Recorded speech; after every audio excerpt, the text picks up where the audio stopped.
It is currently 5 AM on the way to the train station. Is it going to be worth it? Sunderland, is it going to be worth it? It was so worth it.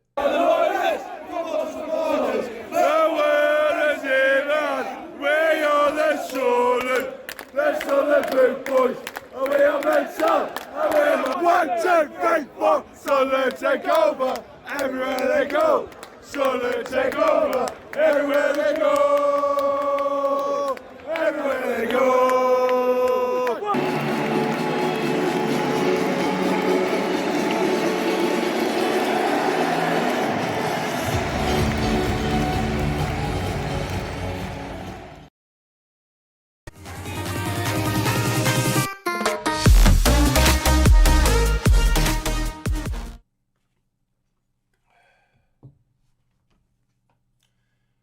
Come on, get in! We have finally done it. We are back into the Championship. We have gained promotion from this god-awful league. Absolutely god-awful league. I mean, commiserations, Wycombe. Absolutely commiserations. We've been there before and it is horrible. But my God, I am absolutely buzzing. Absolutely hungover, but I am absolutely buzzing. The party went on till the early hours yesterday, of course.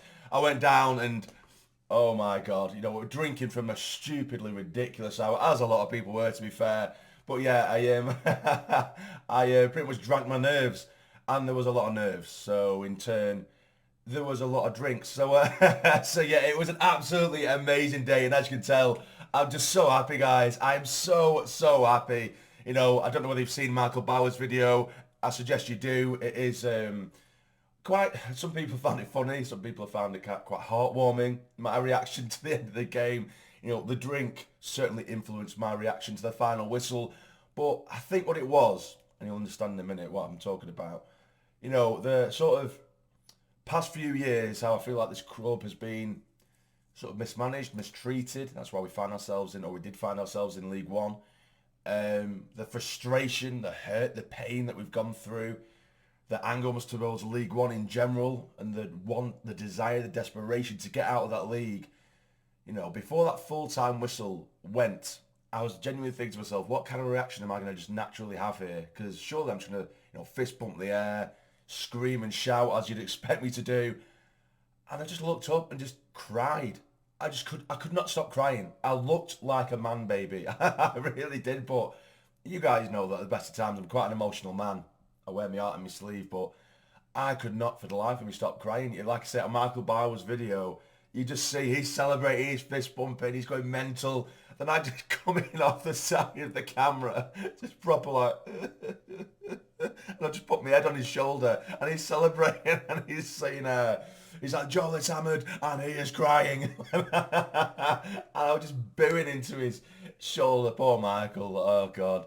And obviously we had a rendition of Wise Men Say, which set me off again. So I'm back on his shoulders literally a minute later. Oh, but what a day. And, you know, getting into the game itself, because with the surprise inclusion of Embleton, and what a move that was from Alex Neil, of course. And I've said this time and time again, by the way, with Alex Neil. He plays horses for courses. And that's why it shouldn't really surprise us so much when, you know, you can get Elliot Embleton, who might not be in the starting 11, might not even get on the bench or get onto the pitch for 4 or 5 games. Then for the biggest game of the season, he's starting. And why is that? It's because he thinks that specifically Embleton, can do a job against that next specific opposition, being Wycombe. And I say it week in, week out. I say it in reviews, previews all the time, different videos. Embleton, he is so good at picking up the ball in the middle and driving forward. He has that willingness to run, and he does it time and time again. And that's what he did. His goal, don't get me wrong, the keeper should have done probably a lot better. I've looked back at it a million times, and I keep hearing the commentator saying, I think it took a deflection. I don't know whether it has or not. I'm not too sure. But either way, it almost goes straight through the keeper. Don't get me wrong, it's an absolute rocket. It's a thunder bastard of a shot. But it looks like it just kind of goes straight to the keeper. The ball doesn't look like it swerves or swivels too much. The keeper just kind of goes like that, and it just goes straight through him to make it 1-0. Early doors, like I predicted, by the way. I predicted an early goal, and I also predicted a late goal. And what happened? That happened, although my goal scorers were wrong. I got Ross Stewart right, but Pritchard wasn't the other goal scorer. So I was close. At least I got my score prediction right on one of the goal scorers. And the timings were quite accurate as well. So I'll take that every day of the week. But yeah, Wycombe, we knew what their strengths were, their physicality, as we say, their set pieces, they're getting the balls in the box, they're pumping the ball long into the box. And for large parts, we dealt with it. I won't lie to you, I did say obviously earlier that up until the sort of kick-off, I was nervous as hell. So nervous, like I say, I was just drinking my nerves away. And I did drink a stupid amount, but either way, away from that. But then as soon as that first whistle went, as soon as we kicked off, I'm sure people around me at the game would have disagreed, but I was calm in the sense that I thought to myself, we've got this. Do you know what I mean? I thought, we've got this. There was something about it. I don't know what it was. I don't know whether it was the way we set up, whether it was the lineup, whether it was just the confidence in Alex Neil. And this is what I was saying to people before the game. And I met a load of you guys, by the way. So it was so nice to meet a load of you, even though I was an absolute state. I was a mess. I mean, I know you guys can understand. I apologise if I did somehow offend anyone, but I was just a sloppy mess.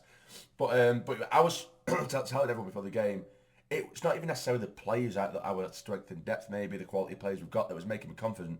It was Alex Neil. It was the fact that Alex Neil was leading these lads. That was what was making me so confident. Like I say, the second that first ball was kicked, I thought, we've got this. And, lo and behold, we did do it. But, Embleton gets himself a goal. Wycombe did make a few chances. Patterson, for me, I'm going to give him man of the match, despite being a 2-0 win at Wembley. He was our man of the match for me. And, I think Vokes got through. It was only one real time he kind of cut us open properly anyway, sort of one-on-one with the keeper. And he makes a save and he kind of sits on top of the ball. Quite fortunate, really, but it's a good stop. Made himself big and he does it so well. His sort of aerial dominance in the box as well, with coming to claim balls, coming to catch balls. He's so good at that now, and he's improved. His improvement has been nothing short of, amazing. Because if you remember when he first come back from his loan spell in January, and I think he had a couple of games, I was like, he can't dominate the box. He flaps at the ball all the time. He looks soft. He's getting bullied in the box he looked like a kid in goal. Do you know what I mean? But my God, has he improved? My God. And, you need to give it to the coaches, to Priest, the Sunderland goalkeeping coach as well. He's been working closely with him. You need to give him some praise as well for that, because he's taught him one or two things. And he looks like such a better goalkeeper for it. Patterson, like I say, he was my man of the match purely for how comfortable he was, claiming balls, came out at the right time, and the couple of saves he had to make. He did his job perfectly. But then we're not too long left. Ross Stewart solidifies our place in the Championship. He gets the ball pinged into on the edge of the box, swivels, sends the keeper the wrong way, gives him the eyes, and he drags it. He rolls it into the bottom left-hand corner from the edge of the box. And it's absolute pandemonium at Wembley. The atmosphere was just utterly insane at this point. I was screaming and shouting. I was going absolutely ballistic, as the sea of red and white was going absolutely mental as well. And, after that goal, of course, I was celebrating. But literally, for the final sort of, it was about 3 or 4 minutes of the game, I was just there like this. And I just had tears.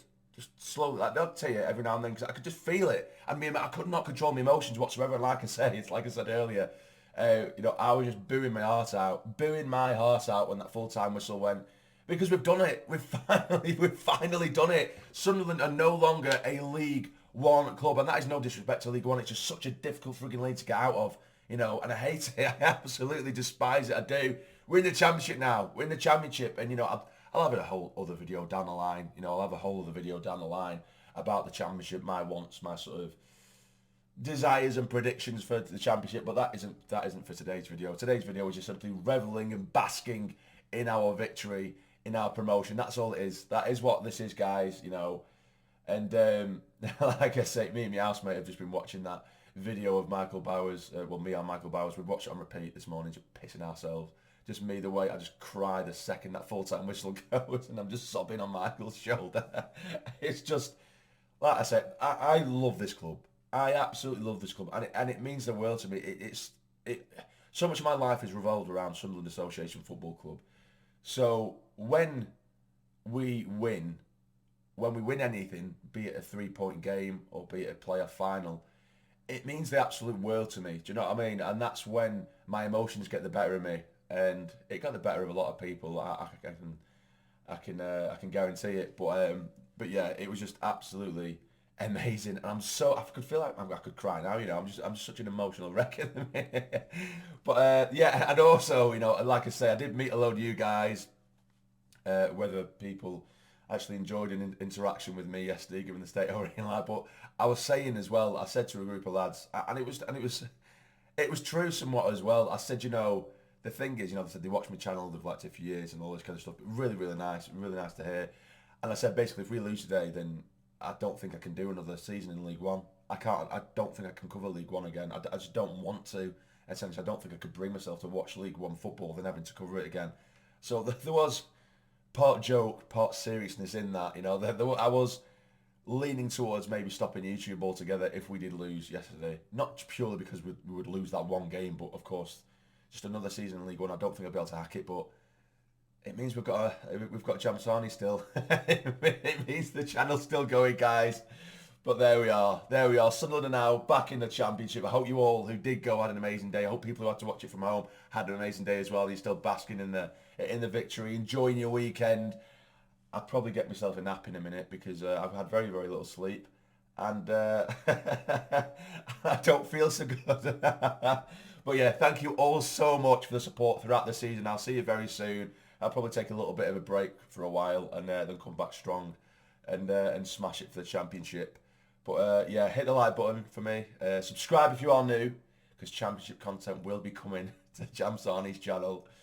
Like, subscribe, and stay jammy. Come on!